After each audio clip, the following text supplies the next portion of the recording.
Hello, my name is Gitanjali Tripathi and I am going to discuss the questions of maths, ninth class maths NCERT. Chapter is line and angles and the exercise number is 6.2. Okay, तो यहाँ पर एक questions लिए हैं यहाँ पे, जैसे कि यहाँ पे ये दे रखा है, यहाँ पे दो पैरेलल लाइंस दे रखी हैं और ये एंगल्स तो मुझे दे रखे हैं, एक्स वाई की वैल्यू पूछी जा रही है। ओके, तो यहाँ पर एक्स और वाई की वैल्यू पूछी जाएगी। यहाँ पे जो कॉन्सेप्ट है, एक्स और वाई जो हमारे ऑल्टरनेट इंटीरियर एंगल हैं जो कि इक्वल होते हैं जब लाइंस हमारी पैरेलल होती हैं। पैरेलल लाइंस पर एक ट्रांसवर्सल में से पर बने हुए जो इंटीरियर एंगल ऑल्टरनेट होते हैं वो इक्वल होते हैं। तो यहाँ पर जैसे एक्स और ये वाई, एक्स वाई इक्वल होंगे, तो अभी एक्स की वैल्यू निकालें या फिर वाई की वैल्यू निकालें तो हमें एक की वैल्यू पता चल जाएगी। अभी यहाँ से हम वाई की वैल्यू तो नहीं निकाल सकते, यहाँ पे एक्स की वैल्यू निकालना इजी है कि इसको हम हाफ सर्कल इसको देखते हैं। तो जैसे ये हाफ सर्कल है तो 50 प्लस एक्स की मतलब हाफ सर्कल की वैल्यू जो होती है 180 डिग्री होती है और 180 डिग्री, तो यहाँ पर एक्स जो हमारा 130 डिग्री होना चाहिए इस हिसाब से। तो जो हमारी एक्स की वैल्यू आई है वो 130 डिग्री आई है। ठीक है, तो यहाँ से एक्स की वैल्यू 130 डिग्री, तो जो एक्स की वैल्यू आएगी वही हमारी वाई की वैल्यू आएगी क्योंकि ऑल्टरनेट इंटीरियर एंगल है जो कि इक्वल होते हैं। तो यहाँ पे वाई की वैल्यू 130 डिग्री आ गई। ओके, नेक्स्ट क्वेश्चन पे चलते हैं। देखिए यहाँ पे तो पहले इसमें तो कुछ भी हमें दे नहीं रखा है नंबर्स में, तो हम इसको यहाँ पर वाई जेड की वैल्यू में पता है। तो यहाँ पे एक्स और जेड रहे हैं तो अंदर मतलब इंटीरियर में बन रहे हैं तो इंटीरियर एंगल हुए। तो एक्स और जेड, अभी एक्स जेड इंटीरियर है लेकिन और ये एक्स और जेड ऑल्टरनेट इंटीरियर है। कभी भी ऐसे क्रॉस में आता है तो ये ऑल्टरनेट एंगल होते हैं, ऑल्टरनेट इंटीरियर एंगल जो कि इक्वल होते हैं जब लाइंस हमारी पैरेलल लाइंस पे बनते हैं एक ट्रांसवर्सल की मदद से। ओके, तो यहाँ पे एक्स और जेड की वैल्यू इक्वल है कि जो अगर इनका सम करते हैं तो ये 180 डिग्री के इक्वल होता है। ठीक है, तो यहाँ पर अगर 80 डिग्री और एक्स को हमने जेड के बराबर लिखा है, मतलब Z plus Y is equal to 180 degree. Okay, तो अभी X plus Y 180 degree and Z plus Y 180 degree. Z की वैल्यू यहाँ से जेड की वैल्यू 7x एंड वाई की वैल्यू 3x, तो यहाँ पर 7x plus 3x is equal to 180 degree. यहाँ से जो x की वैल्यू आएगी वो 180 डिग्री अपॉन 10 मतलब 18 डिग्री। जो x की वैल्यू 18 डिग्री आई है, तो यहाँ से जो हमारी x, तो यहाँ पर हमारा y जो है 3x है, z 7x है, तो y is equal to 3x means 3 multiply by 18 means 54 degree and z is equal to 7x मतलब 7 मल्टीप्लाई बाई 18 मतलब 126 डिग्री। ठीक है, तो ये हमारे वाई और जेड की दे रखा था, तो एक्स की वैल्यू पूछ रहे थे। तो एक्स जो है हमारा जेड की इक्वल है, एक्स को क्योंकि एक्चुअली एक्स इंटीरियर एंगल तो एक्स जेड के बराबर, तो जेड की जो वैल्यू आई है हमारी वो 126 डिग्री मीन्स जो एक्स की वैल्यू है ना वो हमारी 126 डिग्री आई है। ओके,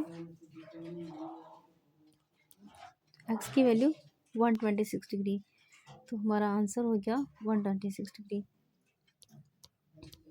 और यहाँ पर हम लिख सकते हैं X is equal to 126 degree. Okay, next question पे चल, पी क्यू, ये जो एंगल है पी क्यू आर ये हमारा 110 डिग्री दे रखा है and R S T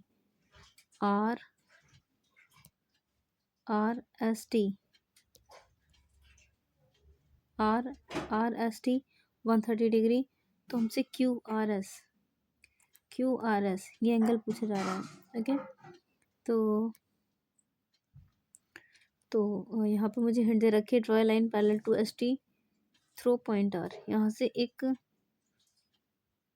S T के पैरेलल लाइन ड्रॉ कर ली। ओके, तो अभी इसको सॉल्व कैसे करना है?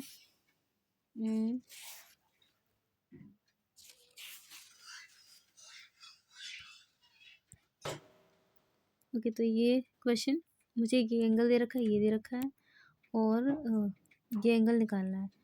तो ये जो पैरेलल लाइन ये दे रखा है, इसी से हम कुछ हिंट लेंगे। तो यहाँ पर जो पैरेलल लाइंस हैं, तो यहाँ पर ये 130 डिग्री है।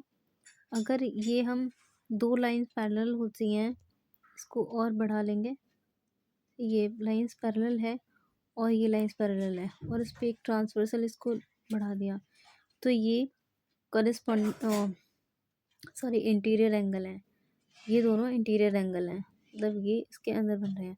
अब दो इंटीरियर एंगल अगर पैरेलल लाइंस पे बनते हैं तो उनका जो सम होता है 180 डिग्री के इक्वल होता है। तो यहाँ पर अगर हम इसको z मान लें, तो z plus 130 degree is equal to 180 होना चाहिए। ठीक है, तो यहाँ से जो हमारा z की वैल्यू आएगी वो 50 डिग्री आएगी। ठीक है, तो ये हमारी 50 डिग्री आएगी। इस हिसाब से ये इसको एक बार ड्रॉ कर लेते हैं, जैसे ये और ये 130 डिग्री, और तो ये हमारा 50 डिग्री होगा 180 होने के लिए। ठीक है,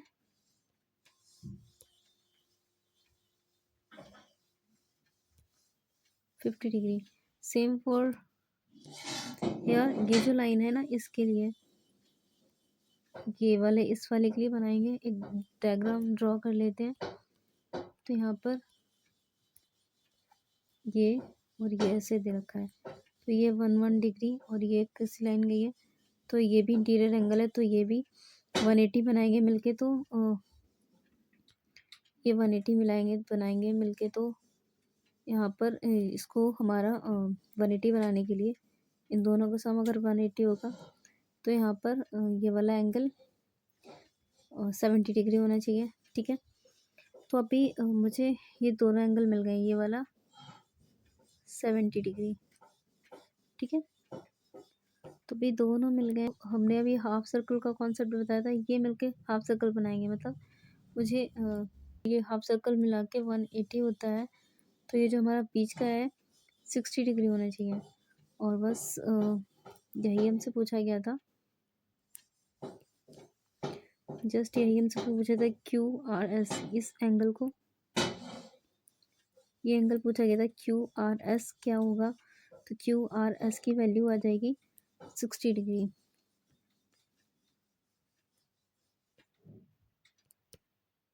तो यहाँ पे angle QRS is equal to 60 degree यहाँ पे। ओके, तो नेक्स्ट क्वेश्चन देखते हैं। तो 20 डिग्री, सॉरी 127 डिग्री, ये 127 डिग्री दे रखा है, 127। ठीक है, तो हमें एक्स और वाई की वैल्यू पूछ रही, एक्स यहाँ पे वाई यहाँ पे। ओके, तो एक्स वाई की वैल्यू हमें कैसे मिल सकते हैं? ये जो है ना 127। ठीक है, वही हमारा सेम, हम पहले हाफ सर्कल का कॉन्सेप्ट देखेंगे, बाद में हम ये तो सब। ठीक है, तो ये हाफ सर्कल अगर इसको मिलाएंगे तो ये हाफ सर्कल बनेगा। अगर ये इतना 127 है, तो ये बचा हुआ जो हुआ है ना, ये इतना 127, 180 माइनस 127 करेंगे, तो angle PRNQ is equal to 180 में से 127 घटाएंगे, तो 80 में से 20 किया 60 एंड 7 53। तो ये जो हमारा एंगल आएगा, ये एंगल 53 है। ठीक है, अभी ये 53 है, इसमें भी सेम यही कॉन्सेप्ट, और इसमें ये तो नहीं है लगेगा कि यहाँ पर हमें एंगल नहीं पता अभी। ओके, तो आगे देखते हैं। अभी मुझे यहाँ पे दो में से किसी एक की वैल्यू पता होनी चाहिए, तब हम जाके तीनों की निकाल सकते हैं। या तो यहाँ निकालने के लिए यहाँ की वैल्यू पता होनी चाहिए। तो सबसे पहले यहाँ पे देखिए, ये जो लाइन बन रही है ना, ये दो पैरेलल लाइंस हैं, और इस पे एक ट्रांसवर्सल गई है, जो कि ये और एक ये दोनों इंटीरियर एंगल बन रहे हैं। इंटीरियर मतलब अंदर है, अंदर बन रहे हैं, इंटीरियर है, और ये क्रॉस में जा रहे हैं, तो ये ऑल्टरनेट इंटीरियर एंगल है। और ये प्रॉपर्टी होती है कि जब दो लाइंस इक्वल होती हैं, पैरेलल होती हैं, तो जो एक ट्रांसवर्सल के थ्रू जो interior alternate interior angles equal होते हैं, तो यहाँ पे जो एक्स की वैल्यू आएगी वो 50 डिग्री आएगी। तो यहाँ से जो हमारे एक्स की वैल्यू में पता चल गई, तो ये 50 डिग्री हो गया। ठीक है, ये जो हमारी वैल्यू आई थी 53, ये 50, तो हमारा जो प्रॉपर्टी होती है यहाँ पे, जो हमारा P R Q 53 and P Q R, angle P Q R is equal to X equal 50 degree. तो यहाँ पे अगला क्या है, Q P R, angle Q P R equal Y. अभी जो हमारा एंगल्स होते हैं ट्राइंगल के, सारों तीनों एंगल जो होते हैं वो इक्वल होते हैं। तो यहाँ पे एक्स प्लस वाई प्लस, और ये जो हमारा एंगल यहाँ पे आया है ये 53 है। ठीक है, तो 53 इज इक्वल टू 180 डिग्री। यहाँ पे जो एक्स की वैल्यू हमें पता चल गई है क्या है, 50 डिग्री। तो यहाँ पे एक्स की value 50 plus and Y plus 53 is equal to 180 degree. तो यहाँ पे वाई की वैल्यू क्या आएगी, 50 50 103, 180 में से 103 अगर माइनस करेंगे तो जो हमारी वैल्यू आएगी वाई की, वो 80 में से 3 क्या 77। तो वाई की जो वैल्यू आई है 77 है ये। ओके, तो यहाँ पे जो वाई की वैल्यू 70 आ गई, तो यहाँ पे एक्स और वाई की वैल्यू जो पूछ रहे थे उसको यहाँ पर लिख देते हैं। एक्स की वैल्यू 50 एंड वाई की वैल्यू 77। दोबारा से एक्स हमारा आया 50 and Y is equal to 77 आया।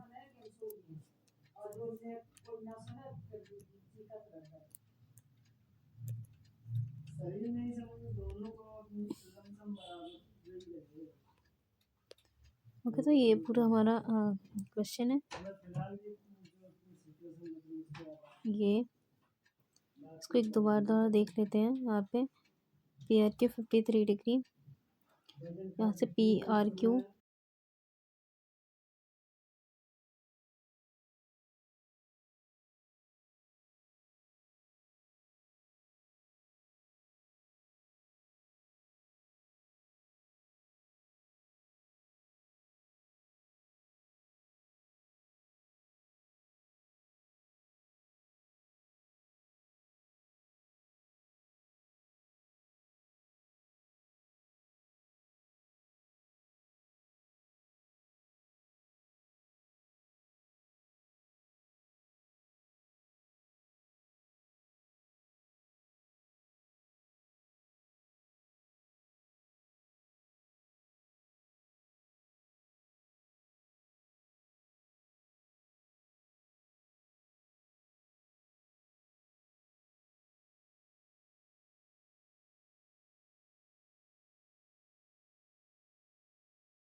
ठीक है। तो ये जो एंगल और ये एंगल, ये इंटीरियर एंगल है, ऑल्टरनेट इंटीरियर, तो ये एंगल इक्वल हो जाएंगे। इसी तरह से एंगल 2 और एंगल 3 इक्वल हो जाएंगे। तो यहाँ पे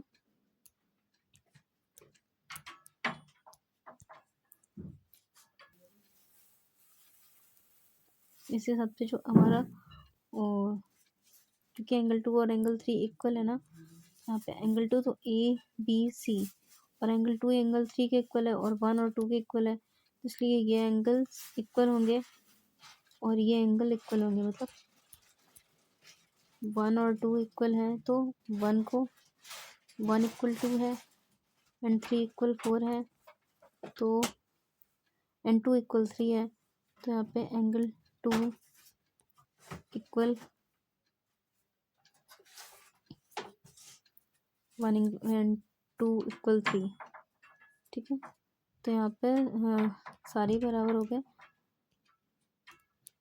तो यहाँ पर जैसे मैंने लिया है यहाँ पे A B C D 1+2, angle A B C को लिख सकते हैं एंगल ए बी सी को एंगल 2 और एंगल 3, ऐसे बी सी डी को लिख सकते हैं एंगल 3 और एंगल 2।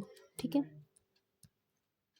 तो इस हिसाब से दोनों एंगल्स इक्वल हुए, तो A B C is equal to angle B C D. अभी जब ये एंगल इक्वल हुए तो ये जो जिस एंगल इक्वल हुए, तो ये लाइंस जिस पे एंगल बनते हैं ना, वो लाइन भी इक्वल होगी, वो सॉरी पैरेलल होगी। तो यहाँ से ये पैरेलल लाइन का कॉन्सेप्ट है। तो यहाँ पर A B C, since these angles are equal, तो ये जो ये इस पर बन रहे हैं, ये और ये, तो ये जो लाइंस होगी ना, ये पैरेलल, ये ट्रांसवर्सल, ये जो लाइन है ये पैरेलल होगी यहाँ पे इनके लिए। जो ये ट्रांसवर्सल हो गया है और ये दोनों, ये इस ट्रांसवर्सल पर ये लाइन और ये दोनों लाइन ऐसे पैरेलल हो गई। तो ये ट्रांसवर्सल पर अगर ये एंगल और ये एंगल इक्वल हो रहा है, मतलब ये इंटीरियर एंगल इक्वल हो रहे हैं, इस तरह से अगर इसको हम